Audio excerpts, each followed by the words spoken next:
Hello, everybody. Welcome to another episode of APIs You Won't Hate, the podcast version. Today, I am joined by Tom Akehurst, and we are going to talk all about mocking and not taking the piss out of people. No, we're here to talk about API mocking, which is a whole different kettle of fish. So, Tom, hello. How you doing? Good, thanks. Yeah, really pleased to finally manage to get this organised and get to speak to you on the show. Straight in with the mocking. Brilliant. Yeah, we have been trying to record this podcast for about 6 months, and I feel like you know more about what's going on in my life than many of my friends just by the wide variety of excuses I've used for why we've had to cancel and reschedule this podcast. Never a dull moment. Yeah, yeah. I hope your life's going smoothly. What have you been up to lately? I mean, running a startup is a bit of an all-consuming endeavour. So Mm, sadly, I've probably got more to say about that than anything else. As a bit of background, I'm the CTO and co-founder of Wiremock, the company, which is based on Wiremock, the open source project. It's been around for 14-ish years now. And when I'm not dealing with childcare issues, that's kind of, mostly the other thing that I'm doing. yeah, brilliant. Running startups is a whole lot of fun. That's the reason for this taking so bloody long. And the fact that most of our listeners might be incredibly surprised to see this podcast popping up in their feed because we've had quite a few long gaps between episodes. It's just trying to work on APIs you won't hate and Green Turtle, which is like a software consultancy, and Protect Earth, which is like reforesting the UK. It is a bit much. And all three of them are going well. It's nice, but oh my God, can I not So it's handle like that? 3 startups rather than one. Basically, yeah. And Protect Earth is nuts. But we have just hired a new project manager, which I'm really excited about because he basically is taking over the day-to-day of like finding farmers to plant with and getting the right trees in the right place and taking over the day-to-day operations of that more project-based stuff. And it leaves me to run around being like, hey, we should buy that chunk of land over there. And hey, that you come partner with us, give us some money and all that sort of other important business work without the whole we need 2,000 of these trees over there by Tuesday. So you can be the CEO delegating all the grunt work to someone. Yeah, exactly. No. Yeah. Although we all just spend my brain is slightly wrecked from spending Tuesday, 2 days ago, we were doing a first aid course with a forestry module, and it's just all of the creative ways you can like maim and destroy yourself using a wood chipper or getting ticks and Lyme disease, which I bloody had. That was the reason for the last delay. I'm like, I'm sorry, I can't do a podcast. I've just found 8 ticks in me and I'm ill now. Life is Blimey. madness. But hey, talking about computers is fun. Let's I am going mad, but I do love to hear what's going on in the API community. And so glad to have you on talking about Wiremock. Wiremock is cool. So in the world of mocking, mocking is a really important topic, I think, but I think it's one of those words that's become so completely overloaded that no one's ever talking about the same thing. And so just wondering if you can give us a bit of an intro to kind of where mocking fits in. Like mocking appears in testing, but it also appears in like API design, and then some people talk about like sandboxing and what's that, or prototyping and what's that. So that's quite a big topic to just dive straight into, but could you give us a bit of a lay of the land on that? Yeah, sure. The terminology is pretty tricky, and I think I've probably played my part in muddying the waters further over the years. I have to admit. So, with apologies to kind of Martin Fowler and the XP community generally, who originally came up with a very specific definition of mocking, which was essentially a particular type of activity within sort of the creation of test doubles more broadly. I guess test doubles were the overall category, and then mocking was a technique for doing behavioral verification. I think over time the word mocking has sort of broadened and become this sort of umbrella term in itself to describe test doubles. Further muddying the waters, originally it was applying to kind of mocking in code, so substituting interfaces in code, whereas in the context I'm talking about and in the context of Wiremock, it's about APIs over the wire, so networked APIs rather than kind of in code or in memory. And I think there's further sort of water muddying aspects to this as well, and that there's an older generation of tools referred to as service virtualization, which is obviously incredibly confusing because Mm. when you say virtualization, you tend to think of kind of hypervisors and that kind of stuff. So there's an older generation of tools that do that, and that now also there's this term that sort of entered the mix of API simulation, which sort of is used by newer tools, and we use to describe our product as well. And I suppose the what I've kind of settled on as the way I describe this is kind of a continuum where mocking tends to be the closer to the kind of Martin Fowler definition. The stuff you do, you're probably driving it in code. You're using mocks as essentially as sort of close test doubles in unit or unit-like tests, and that it's like code-driven and bundled together. Whereas, and also it's probably worth pointing out that they're quite simple. They're kind of canned responses, canned stubs, to sort of matched requests. Whereas sort of at the other end of this continuum, you have API simulation, which is probably just a warming over of service virtualization as a concept, where the thing you built is the simulation is much more sophisticated and realistic. So you have complex kind of behavioral variations. You maybe have the ability to generate responses dynamically rather than just sending static responses. You have the ability to store and retrieve states, pull things from data sources, that kind of thing. So I find that sort of a useful continuum to think of these things. And I think there are, where you sort of choose to be along this continuum kind of depends on the what you're trying to do, what your use case is.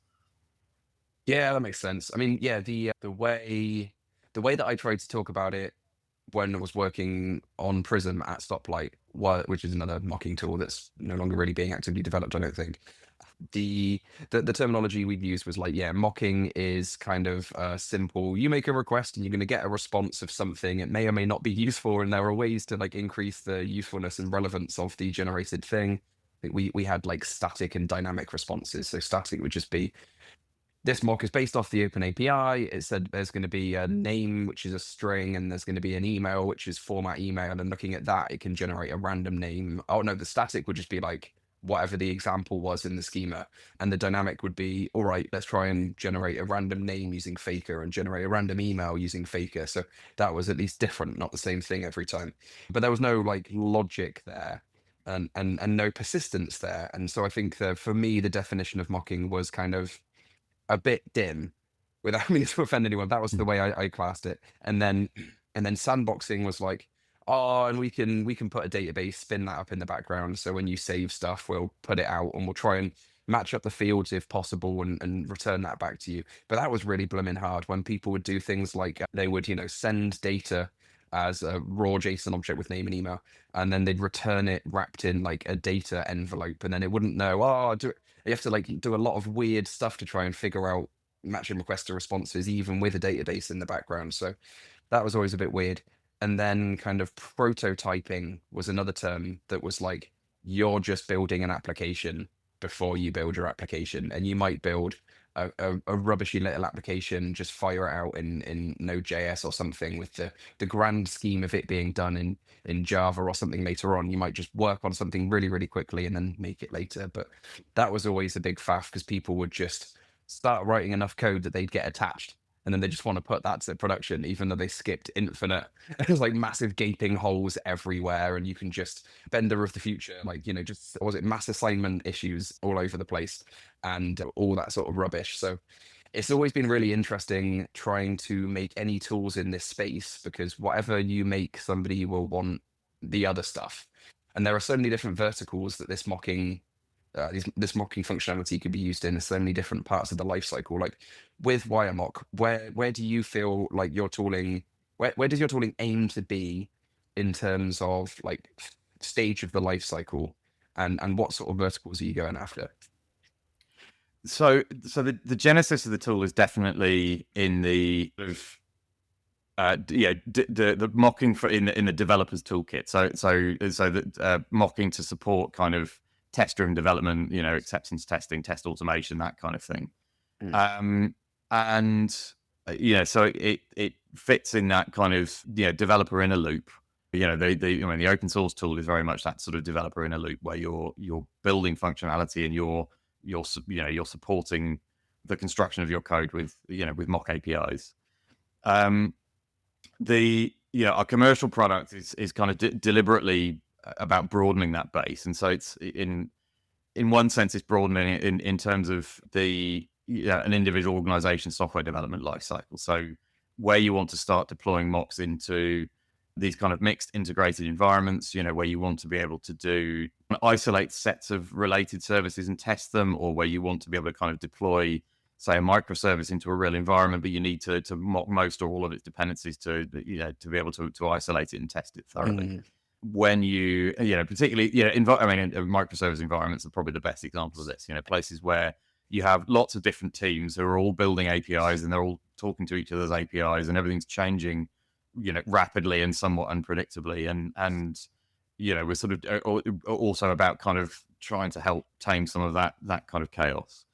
But we are also sort of playing in the, I suppose at the top level, I kind of think of there being, sort of two kind of top level, I guess, types of use case with sort of maybe even different sort of buyers or different sets of personas, different user personas associated with them. And I think one of them is the one I just described. So developers and test engineers. And then the other one is kind of, I suppose, API people, probably more, the maybe main listeners of this podcast. So people who are building APIs for consumption by the public, by customers, who are, thinking about how to make APIs, accessible, well designed, where their APIs are kind of competitive asset for their company. And I think that mocking gets used in both of those contexts. But what I've observed so far actually is that the tools get built for one or the other. And I think, you mentioned Prism earlier. I think is an example of a tool that was optimized for the sort of API or API building audience. Yeah, for sure. Primarily, and I think Postman probably falls into that. Postman's mocking functionality falls into that category as well, where it's about supporting the design process and supporting sort of production of onboarding materials and documentation for end users and making it easier for them to discover an API.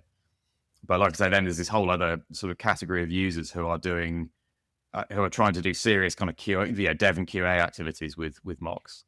And I think, these two sort of parallel kind of families of products, I think, have grown up around those two, quite different sets of use cases. And I think we're trying to sort of, play in both of these. We're trying to ensure that the product gives you the affordances to be able to use mocking to support API documentation, to support the design process, but also be then deployable into a really demanding QA process. It's really hard to walk that line, isn't it? Because certainly when working on Prism, I was around for the rewrite from it turning from a Go library into kind of a TypeScript based CLI, and it did everything. It tried to do every single verse call you could imagine. And a lot of mock tools get into this. They're like, because they understand the schema of what's allowable, and they are trying to cover a few like instances, and they also have like traffic coming through it. You get this like mocking, brilliant, let's do that. We've got the OpenAPI, let's fire out some potential endpoints and requests and responses. But then actual traffic starts to come through, and you can get into like validation of that. Like, hey, are the requests coming through to this matching the OpenAPI? And so then you actually get like validation responses, but then you go, hey, we could have a proxy where you pass real traffic through, and then we could start to say, well, do those match the requests and responses in OpenAPI? And then you can use that for QA, and you can use that for maybe in production if you don't mind having the actual critical path go through some random library that may or may not be particularly performant. And then you start going into like learning of, well, actually there's not an implementation here that we're proxying to, but people are sending lots of traffic through this. And so let's make an API out of that. Or maybe there is an implementation that doesn't have any open API. So let's make open API from the traffic. And it starts to become so confusing that whenever you have a tool that can do anything, no one knows what the hell to do with it. Like, you've got that README and you look at it and go, what is all this then? And so that was something I did with Prism, was just like delete a lot of that functionality from the roadmap with the intention of bringing it back later simpler. But it just becomes really complicated to try and deal with that many different personas, that many different use cases well. And so really open-ended questions here, but just like, how do you approach that? Because you've got OpenAPI, gRPC, all this stuff, and you've got like testing and using it in the design process. Like, how the heck do you manage any sort of roadmap and balance of personas and functionality there? It's difficult. I mean, we experience all of those problems. I mean, I've been working on Wiremock open source for 14 years now, more or less. Damn. And so there's a lot in there, and there's a lot in there for sort of lots of different people in it. And I think I probably only relatively recently have really seriously started thinking about kind of segmenting the audience up into into different user needs, and trying to work out how to focus on those. But it's a tough balance. I mean, when you're selling a product in a way, that can be a good thing, because it gives you these signals about, people will tell you what they want to buy and what they don't want to buy. So you can kind of use that as a sort of as an easy filtering mechanism. Just turn that off. No one's using that. Don't worry about that. Yeah. Or likewise, there'll be one thing where you do some, almost you chuck in some sort of token wave towards it, and then everyone goes, "Oh, that's great. We want more of that." And suddenly you find that you've pivoted all your engineering effort to kind of making this thing really, the kind of a central feature. So, having customers that are willing to talk to you is kind of is a really, really useful thing there. The funny thing about doing open source is that people, although you get, if you have a healthy project, you have contributors coming along and contributing things. It's very hard to, there's a lot of noise in the signal in terms of what people really need, because people will show up often with really niche, obscure things, but push really hard to get it into the code base. And you don't really know whether, is this a strong signal that this is something people really need, or is this just kind of one person kind of really making a big deal out of it? And obviously, I guess, you get people kind of giving thumbs up on GitHub and so on like that. So I guess it's, there's some degree of signal in those things. But I certainly found running the commercial products has been a lot more informative in terms of getting, understanding what people really need it for than running the open source community for years and years was, I guess.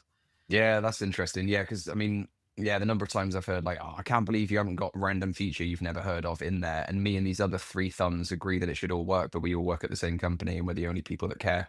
It can be quite hard. Well, that's always the risk, isn't it? Is it they'll go and get all their mates to go and stick a tick on it, and you go, "Oh, this is really popular, isn't it?" And then, it's hard to know really. It's the perils of small numbers.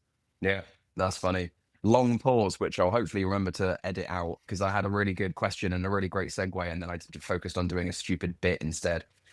What are we talking about here? So with OpenAPI, it's like that's the main focus for me a lot of the time. And so I'm super excited about how you handle that, because I feel like talking about those different personas where you've got kind of the API design part and the testing part, that really affects the expectations of what OpenAPI is and how it's used.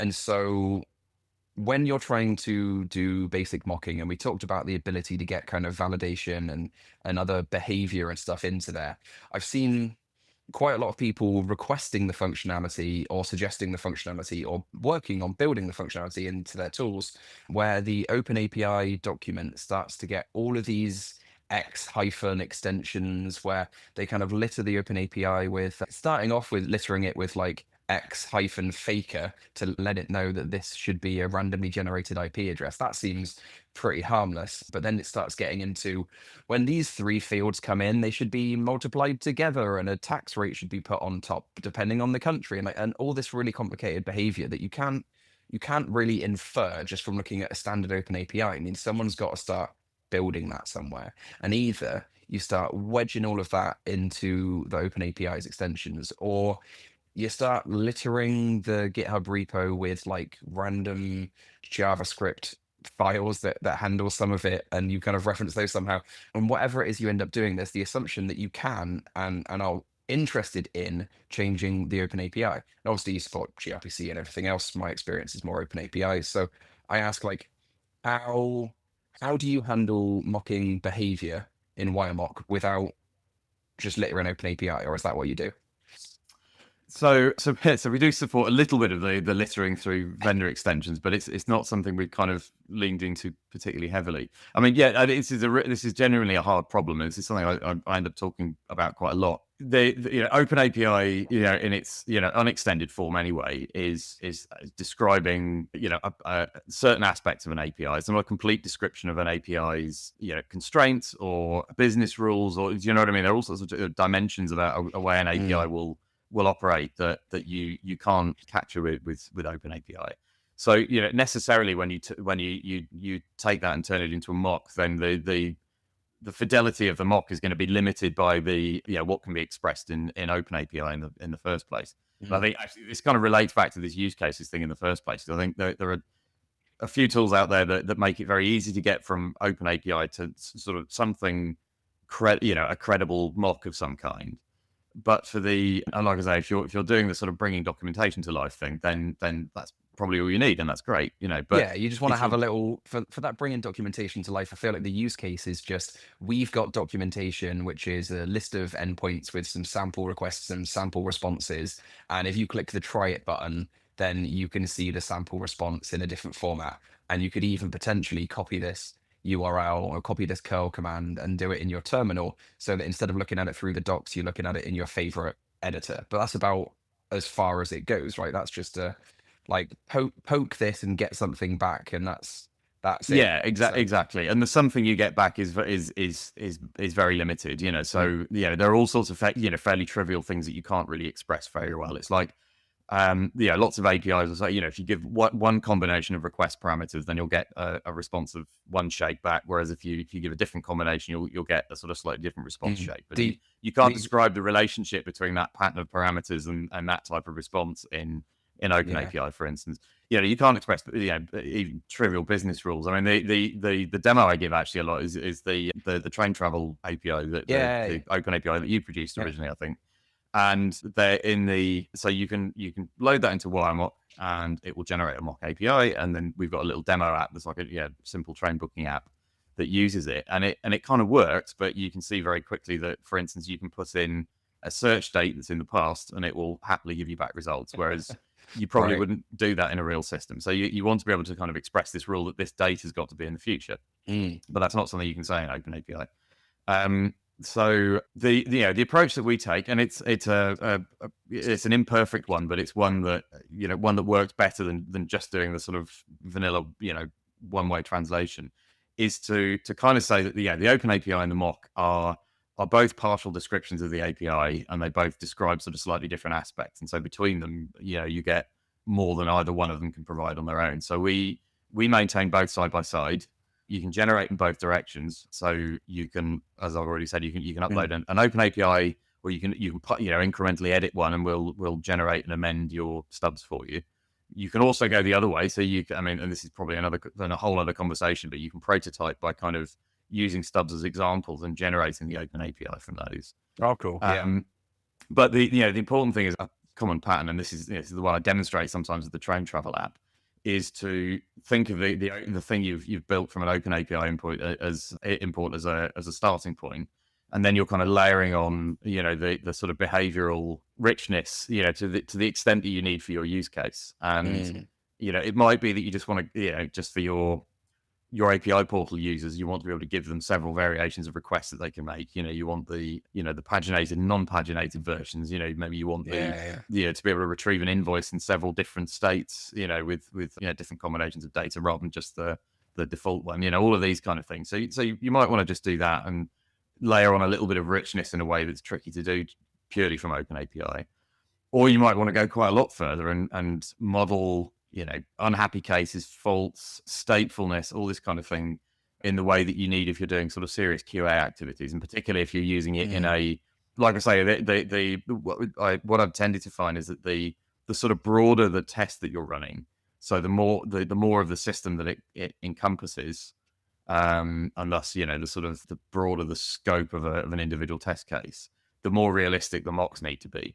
So you end up being down that if you've got say a collection of 5 microservices that are collaborating, and you kind of built an outer shell of mocks around that, so that you don't have to spin up your other 500 microservices just to make it work. Gotta wait for Kubernetes to load just so I can test this one endpoint. And it's amazing the extent to which you see organizations trying to do that.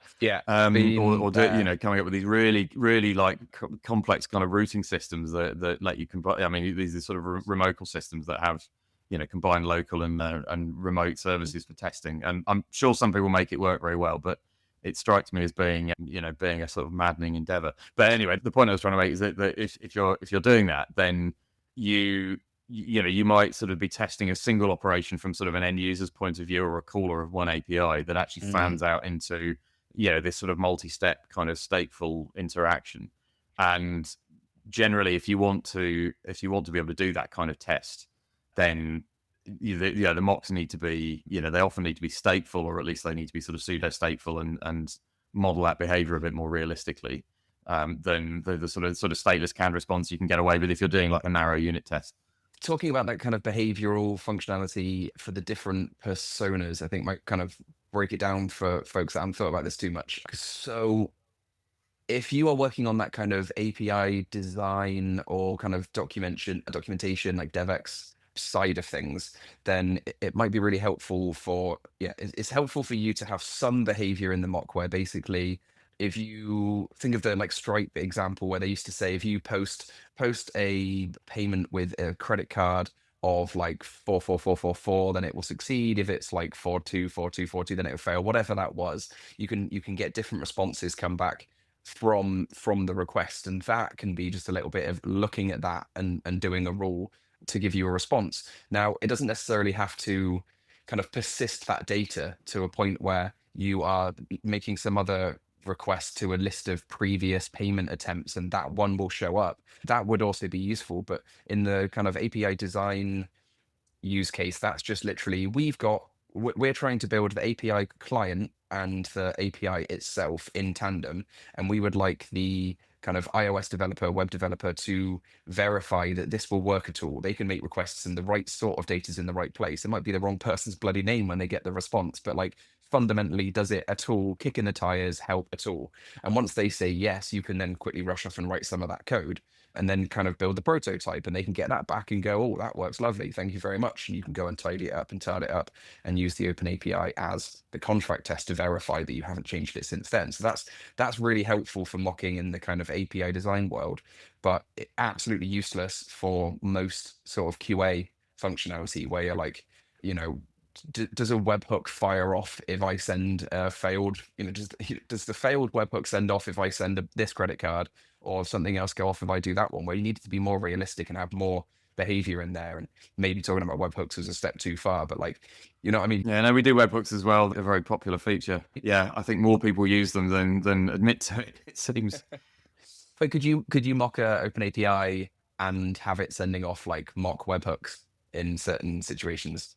So actually, the converter doesn't convert to our webhooks automatically, I'm ashamed to say at the moment. I mean, it's one of those things that's been on the roadmap for a while, but it's just been less important than other things, so we haven't done it. There's no reason we couldn't. I mean, the webhook definitions you can define in Wiremock they're not identical syntactically. They're capable of accommodating what you can describe in OpenAPI. So that's cool. So, yeah. Whenever anyone mentions anything, I'm like, oh, what about this? Like I will always have an idea on top of what it is you currently do. I'll be like, but that's great. But what about that? Yeah. Oh, sorry, we haven't done that yet. No worries. I think just to pull on a thread you started a moment ago, the prototyping is really interesting, and actually it's maybe a slightly sort of controversial take, but I don't know, maybe one you'd be sympathetic towards. So we sort of promote the idea of using mocks as prototypes, and I think again, depending on which of these two personas you're in, that it's a kind of similar activity, but sort of with different terminology and different emphases. So some of our first customers, actually, the reason they bought the product was because they had back end teams building APIs, and then they had a bunch of different front end teams like mobile and web and so on like that.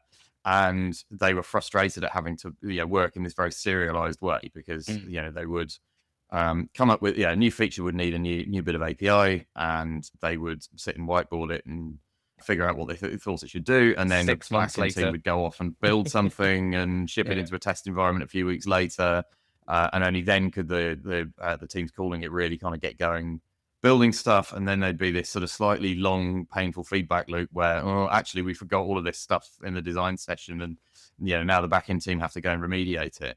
And using mocks kind of solves two problems there. One, it means that you can very quickly have something that the front end teams can start building against, so they're not waiting for the back end teams to ship something. But by doing that, it gives the opportunities for early feedback, and it means that because this is the thing, you don't really know until you've actually built something against an API whether I mean, I know there's lots of other there's governance tooling, and there are lots of sort of heuristics you can apply to APIs to say whether they're good or not. But it's like, sort of like an ounce of practice is worth a ton of theory in this case. You try and Yeah, if you try and build something against an API, then you'll really know if it's fit for purpose, if this design is any good. And so the earlier you can do that, and also, and this is the crucial point I was going to make, the more sort of breadth of behavior of that API you can cover in that exercise, the quicker you're going to converge on an API design which is really suitable. And yeah. I think one of the downsides of using the tools that sort of do you like a one shot open API as a mock generation is that you lose the ability to go and exercise all those kind of secondary parts. So as I say, particularly if you have a very kind of state heavy API, one where the response you get back, the structure of the payload, for instance, varies quite a lot depending on the state of the resource that you've retrieved. Then that's the sort of thing that doesn't, it doesn't really, it kind of gets lost in all of that. You get the one representative response back, which is probably just going to be like one state out of the set, if you're using one of those tools. And if you can actually, if you have a tooling that lets you model that in a slightly more sophisticated way, so that you can get through all of that, and you can raise the level of realism of the experience that the consumer gets, then you're much more likely to produce a better design more quickly that you can then ship something with, rather than having to again getting into that kind of shipping stuff into a production like environment and testing it, and only then realizing that actually when we get into the real staple version of this API, it's not what we thought it was. Yeah, absolutely. I feel like the key thing is to make sure that it's not somebody asks for functionality, they get told to go and look at their shoes for 6 months until we finished building it all. We had to rush because people were complaining at us, so we built some rubbish, and we told ourselves it would be a prototype, but actually we've ended up just shipping that live, and it doesn't really do what they said because the whole 6 month wait with no feedback, and that's just a mess. Like that's basically like default in API. Well, that's what everyone does. That's just what they do, and it's why I've spent so much time being like, API design first is good. Actually, you should try this, because it sounds like just being the nerd that was like, remember the decade that everyone was running around like with the religion of TDD or the religion of anything else, right? And of just, hey, we've got this wacky idea that doesn't really make a lot of sense and it massively slows you down, or like, yeah, like domain driven design for everything all the time. And just, it kind of sounds like the sort of thing that those similar types of people would say, but it genuinely saves everyone a whole crap load of time if you just actually sit down, talk about what you think you might want, and then make a mock for it. And that step one is good for everyone. Whatever mocking tool you use, probably you can do that step one where you're like, hey, is a thing. The Prism classic example was you using the pet store because it was pre-train travel API and it's burned into my brain. But the example of you post a cat and you get a dog as a response, right? Technically fine, technically valid. Like you send it a request and you get something back, and you can do the most basic. I have built an interface that when I send this off, I will then get a response and I can build something. But if you want to get a cat back instead of a dog, you have to start adding in these weird little switches. And I think we did something like using the prefer header, where you kind of add a HTTP. You start messing with what's real and what's the what's Yeah, the and I thing. mean that's always been one of my kind of cardinal design principles. Actually, is never do that. Yeah, The caller should never have to change its behavior in order to interact with a mock versus a real thing. yeah. You should always try and find ways of using the signals that are sort of intrinsic to the call that's being made to to affect behavior, even if that's kind of harder to do For sure. in some Yeah, because I cases. think all of our like all of Prism's validation responses, if you send a request and it's invalid, you would get like RFC 7807 or whatever. There's a new one now, but you would get that kind of standard error response. And then under the hood, I think that was I did suggest that tool, and I was thinking, well, with my monocle on, of course everyone's using the standard for error responses. Right. And Yeah. even if I didn't truly believe that, I'm like, but they should. So fuck them, it was a problem. But we had to do something of just like, there has been an issue. The validation response wasn't defined. Let's take a guess at this, and then they actually go ahead and implement the error format, and it's just like a simple string or a text or HTML or something. And so again, you kind of end up blurring the lines, and all of the line blurring just always felt weird. But it's hard to get functionality out of a mock, and so I think we skipped from basic dumb mocking with that little bit of faker to come up with some well, whatever. It's an email address, shut up.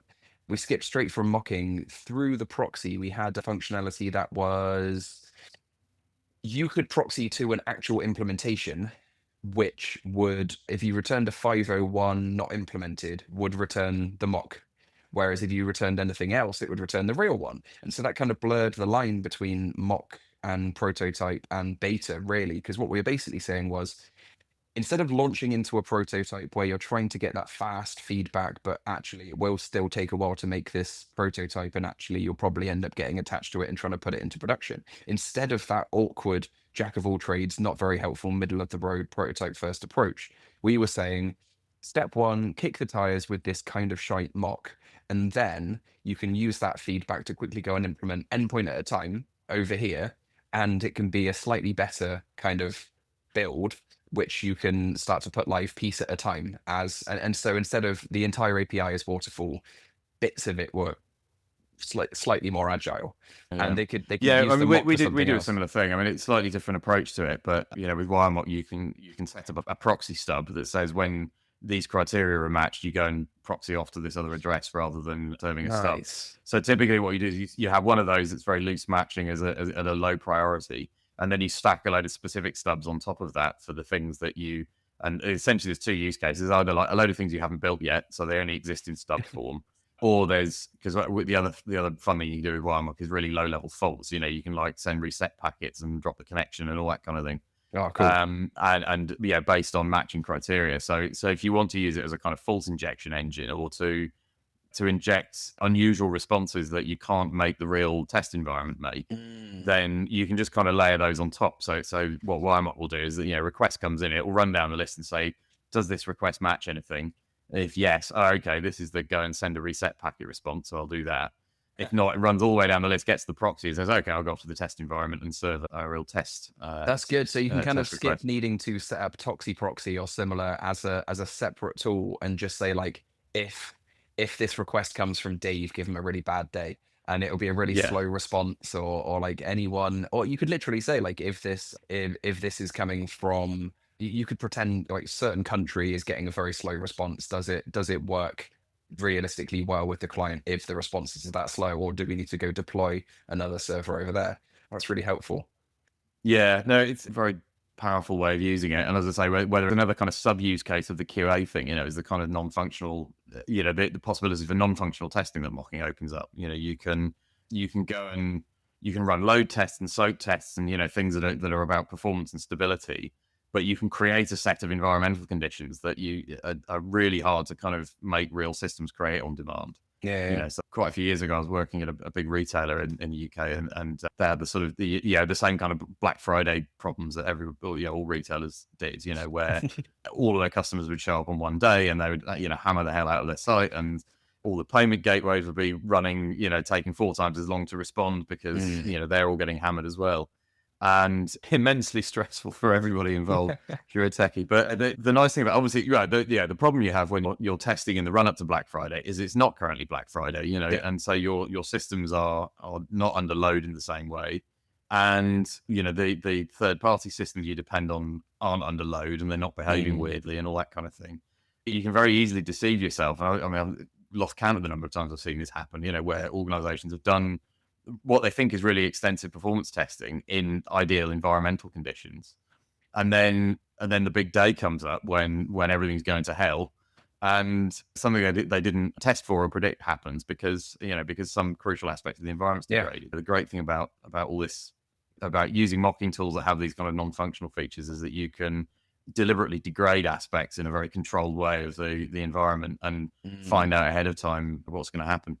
That's brilliant. Yeah, I mean, that was my 2 years at WeWork of just dealing with the most insane problems of systems architecture, where there was a favorite example of all is that one where there was a third-party API that everyone forgot about that handled like adding new keycards for new members of the co-working space. And that was handled by some random company who had an SLA promising it would be always less than a second, never more, to get a response. And we had, I think there was like West Coast, East Coast, and other, which was fine when other was like Australia and London, and then eventually was like China and Russia and Brazil and every single other major country you can think of, all on this one teeny little like EC2 instance floating about somewhere. And yeah, every time Australia had a busy day on the first of the month when all their customers turned up to check in for their new contract, no one in Los Angeles could go to the bathroom because the keycards wouldn't work. That's And so much things like fun, that isn't of it? just like, well, we've tested all of our APIs. It's like, right, but you did forget to test that other dependency that you had. And so, yeah, you could just like save a couple of requests and responses. You don't actually care what the actual thing coming back is. Exactly. You just want it to, when it does come back, it's a valid response. That's fine. But you want to test what happens if that takes 2 minutes to respond, like it was. It was like 2 minutes. That's mad. That's so slow that we've actually kind of rejected it from our logging system because they said it would be less than a second. So 2 minutes must be the logging system's broken. So you need to Yeah, be able yeah, to yeah. you need to be No, able and to this stuff's test really things like important. that. I've spent a lot of time doing this kind of performance and resilience engineering. Those runtime characteristics of the systems you're building, and in particular with respect to APIs, is really important. The difference between something taking half a second to respond versus 2 seconds in the context of a busy system Yeah, is absolutely enormous, and can mean the difference between stability and instability fundamentally.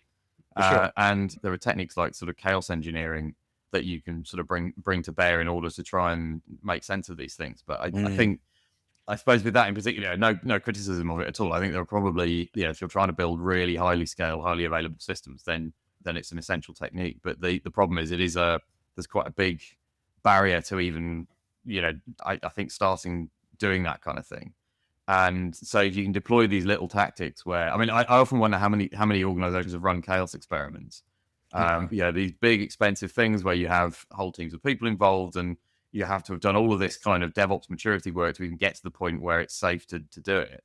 And then all you find is like someone's set a timeout too high on some API Yeah, client. yeah, yeah. And you kind of think, fine, it's good that you found it, but maybe you could have found that in a much earlier in the process and much more cheaply and with much less kind of labor involved than this way. And Yeah, so I kind of like to think about how you can kind of surface those things as early as possible. It's like with the prototyping thing, really. I think um a lot of this is about sort of I mean I admit I was a sort of fairly fanatical XP adopter back in the day. I do still have this fairly sort of strong belief and bias towards the idea that if you can make feedback easy and early, you'll end up with a better quality product being produced more quickly. Both of these examples, the prototyping example and the fault injection, if you make something that's sort of trivially easy for someone to discover the sort of correctness and properties of and something like that, then they'll do it and they'll it'll get built into people's routines.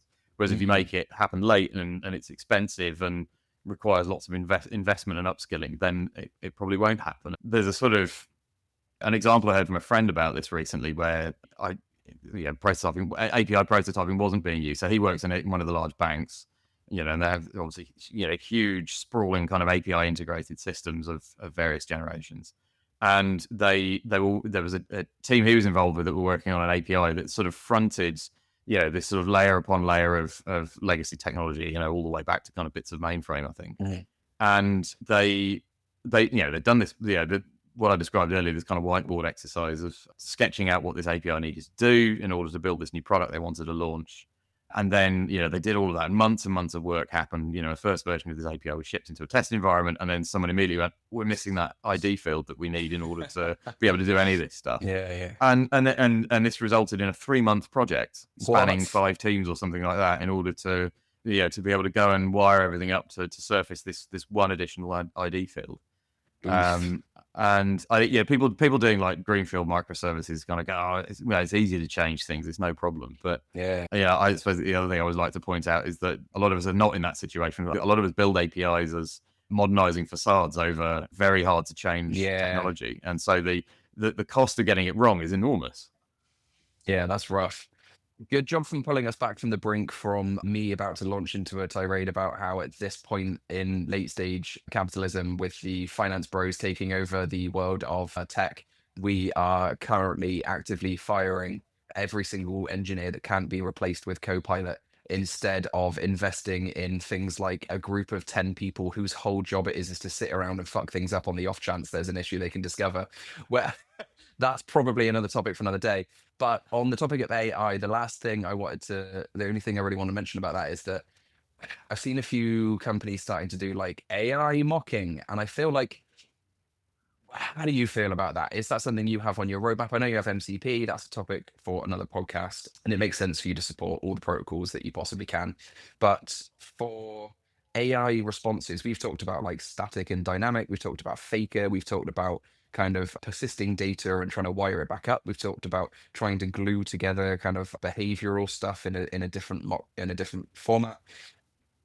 How do you feel like AI can help there, or do you feel like it's a silly distraction, hype bandwagon nonsense thing? So I think it can actually be helpful. I agree that with AI, the hype often runs, a bit ahead of the real usefulness of it. But nonetheless, actually, I think this is a domain where AI can be genuinely helpful. So one of the things we see a lot, with organizations that use mocks kind of really extensively, they, traditionally, particularly kind of, obviously, I've spent the last 3 years trying to build a product which makes lots of aspects of this easier. But sort of prior to that, where we were kind of cobbling together mocking solutions out of open source tools, there's just a lot of toil involved. If you're in a microservices environment and you've got 500 or 1,000 services in your organization, and they're constantly changing, and everybody who calls them has built their own set of mocks for everyone else's service. You've got this sort of combinatorial explosion of mocks being created and maintained, and it's just a lot of toil, and to maintain them, to make sure that you're testing against mocks that are true to the real thing that you're going to call. People quite rightly don't really want to do it. They want to focus on their actual job, and they want the amount of effort they're devoting to that. Once they've got over the initial sort of novelty of like, hey, this is this fun new thing to play with, it just becomes another maintenance headache. So I think it can really genuinely reduce that toil. So I'll give you a few specific examples of things that we're working on and that we're experimenting with at the moment. So one of them is, like I say, this big problem of drift, where real APIs change, mocks don't get updated, tests are being run against out of date mocks, and they become untrustworthy. You get false positives, and then failures happening further down the line, which people don't like. So ideally, you want to be able to automate the sort of detection and remediation of those mocks, so that everything stays aligned, and you can your level of trust is maintained in your tests. So one thing AI is good at is kind of poking around and experimenting with things, and I find it's particularly good when you pair it with sort of non-AI techniques for validating things, for instance. Okay. So AI plus OpenAPI actually is a really powerful combination. So we also have a validator built into the product. So what you can do is you can via our MCP tool, you can say to an AI, go and pull the latest OpenAPI for this this API that we're mocking. And now I want you to, so import it into Wiremock so that we've got the latest Open API. Now fire off a bunch of test requests to everything in there. And if there are any validation errors, go and update the stubs in a way that corrects for them, and then give me a report on what you've changed. Okay, yeah. And that's a lot less for fuzz testing on somebody else's API based on their Open API definition. You fuzz test the heck out of that and then see what's broke. Yeah, well, it's kind of this closed feedback loop. I mean, obviously, the AIs hallucinate a lot, and if you just say to them, "Here's a new Open API, go and fix my stuff," sometimes it'll get it right, and sometimes it'll get it massively wrong. So you find yourself losing a lot of the productivity benefit. You're asking it to hallucinate, though. In that instance, you're saying like, "Hey, can you go and hallucinate a bunch of requests that may or may not match at the API? Fire those all off." That's literally what QA is. That's like creatively coming up with sometimes right, sometimes wrong, sometimes absolute bullshit requests. And if you're getting the AI to be creatively stupid, that is a perfect use case for it, in my opinion.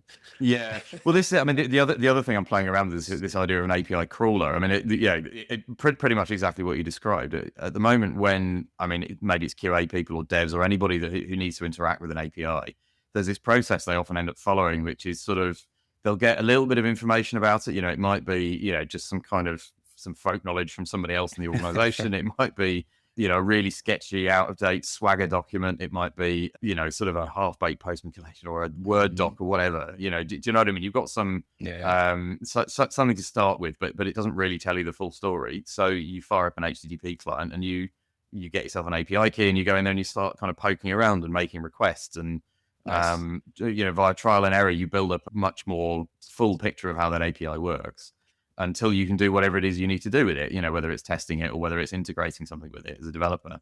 And that seems to me to be a very, very automatable process as well. And this is what I'm playing around with, saying, hey, here's a doc with it. It's got a bunch of like URLs in it that you can go and call, and I'll give you an API key. Try and work your way through this API. Follow any links you find.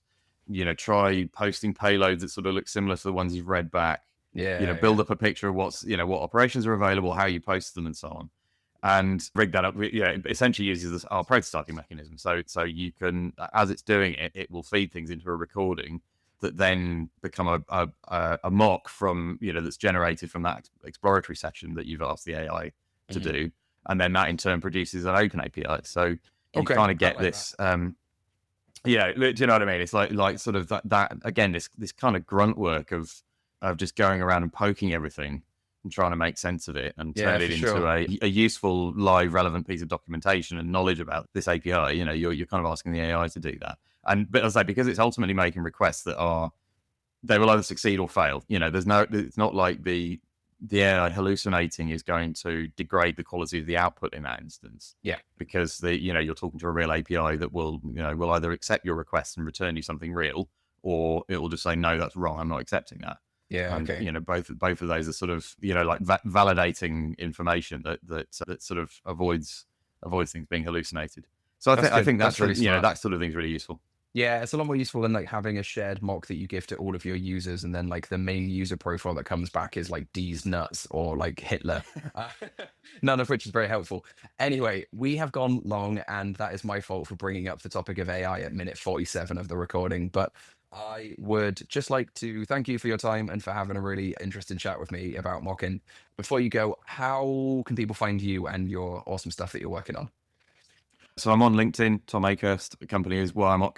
And there's wiremock.org is the open source website, and there's like links to the Slack community and everything else on there. Lovely. So we'll sprinkle all those in on the footnotes. Once again, thank you very much, and cheers for listening in, everybody.